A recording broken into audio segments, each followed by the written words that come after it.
Hei, velkommen til Tøffe gamle damer på tur. I dag vi inne. Fordi jeg har vært syk en uke, ellers så skulle vi vært ute. Welcome to Tough Old Women in the Wild. Today we are at home because... She's at home. Well, I'm at home too. Just now. Right now. Because I have had a flu in 1 week. For 1 week maybe. Men grunnen til at vi da sitter her, det er That we are tagged. vi er tagged. Vi er tagga. Vi er tagga. Vi kommer til å snakke på norsk. We are going to talk in Norwegian, but you can use the subtitles. Fall av. Hvem har vi tagga av? Vi er tagga av Erik Normark. Som har tagga av Kevin Outdoors. Outdoors. Erik har en fantastisk kanal. Det ligger link i beskrivelsen. Ja, han har sånne stille, fine naturfilmer fra Sverige. Få ord og veldig mye bra film. Ja, det liker jeg godt. Det var en ære å bli tagget, selv om tagging ikke er noen så veldig artig. Men vi skal tagge 2 når vi er ferdig med taggespørsmålene. Ja, vi har fått 10 spørsmål vi skal besvare. 10 spørsmål om turliv. Og siden vi er gamle damer, så må vi da ha på briller. Yeah. Spørsmål nummer 1. Who are you? Hvem er du? Ja, jeg er Kaja. Har 4 voksne barn og er 56 år gammel. Jeg er Tobba. Jeg er 59 år gammel og har 3 husker. Er du 59? Det er ikke lenge til. Det er snart. Snart 59. Ja. Og jeg jobber for tiden med en funksjonshemmet gutt. Jeg er personlig assistent. Tidligere har jeg jobbet som pedagog i mange år. Og så har jeg slitt litt noen år og møtt veggen, som det heter, og vært sykmeldt. Så jeg har mye livserfaring. Det har jeg også. Ja. Jeg har jobbet som telemontør og teleingeniør, blant annet. Men nå er jeg pensjonert. Og så er du kunstner. Ja. Jeg lager kniver og forskjellige ting i tre og sånn. Ja. Det var 1. Så var det 2. How long have you been hiking? Hvor lenge har dere holdt på med turliv? Det har jeg vært så heldig å få gjort helt fra jeg var bitteliten, fra barnsben. Samme her, så fort jeg kunne gå, så tok far min meg med ut i skauen. Vi kaller det for vokst opp med ekte godt norsk friluftsliv. Ja. Og jeg har vært innom speideren og lært mye der. Det er bushcraft på høyt nivå. Ja, bushcraft-speider. Vi har litt trøbbel med opptaket, Ja. så derfor så blir det noen klipp her og der. Spørsmål 3. Do you backpack? Jeg driver og går tur med ryggsekk. Hva er en nordmann uten ryggsekk? Ja, klart vi... yes, we are backpacking, selvsagt. Og vi liker det. Ja, vi liker det. Men vi Jo tyngre, jo bedre. går ikke så ofte fra hytte til hytte på turistforeningen, sånn som veldig mange nordmenn gjør.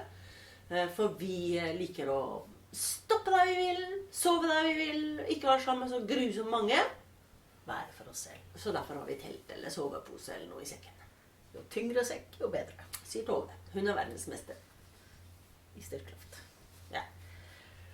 Favorite trail food? Favoritt-turmat. Ja.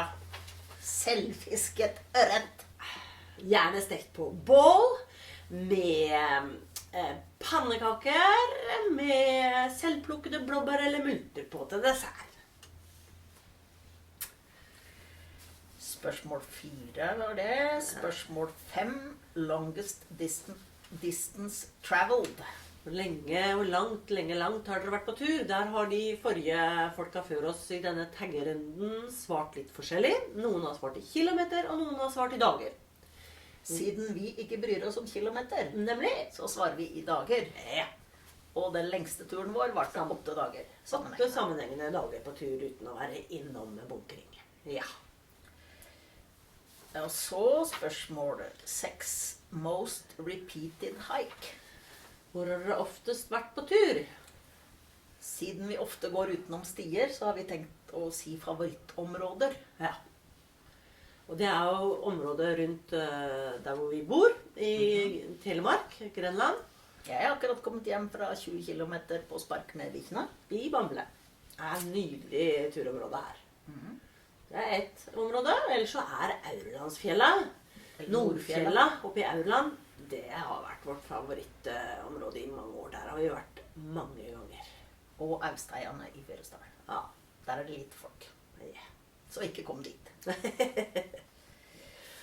7. Hike to do list. Drømmeliste for turer. Yes.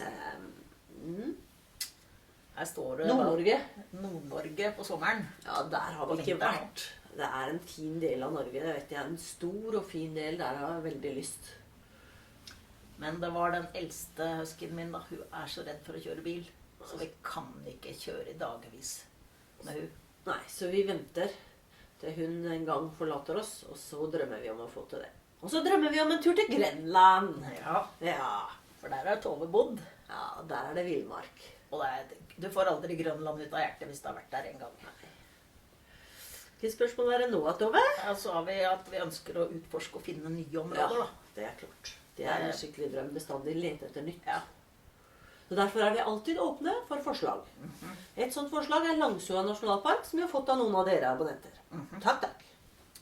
Spørsmål 8. Map and compass or GPS? Kart og kompass eller GPS? Ja takk, begge deler. Saule, Brum og vi.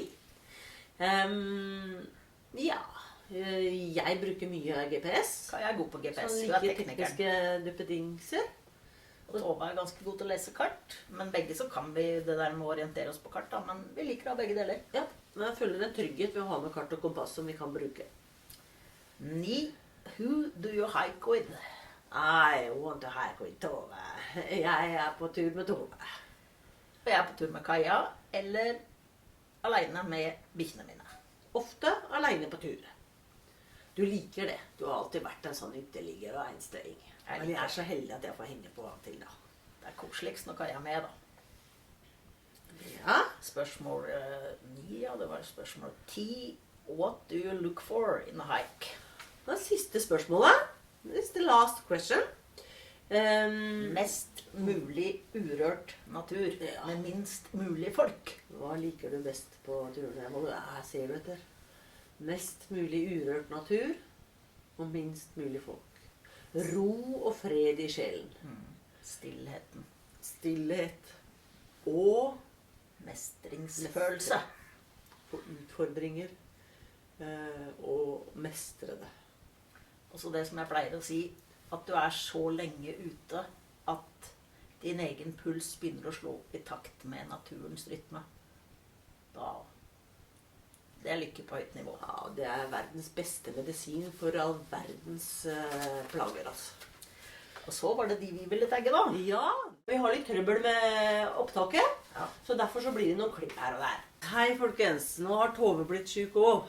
For det har tatt noen dager til den siste innspillingen her, fordi kamera 1 er ødelagt. Men velkommen igjen.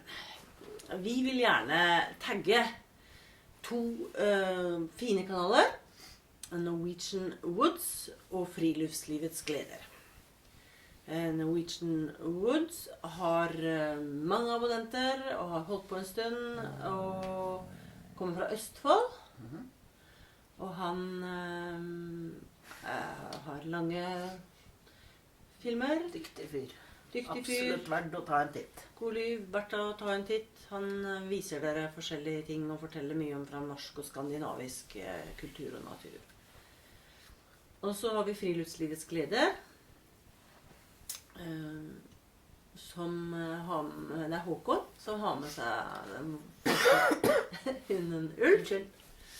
Og siste... Nydelig bikkje. Ja, nydelig bikkje og nydelig kanal. Flotte bilder. En stilig turbil han har.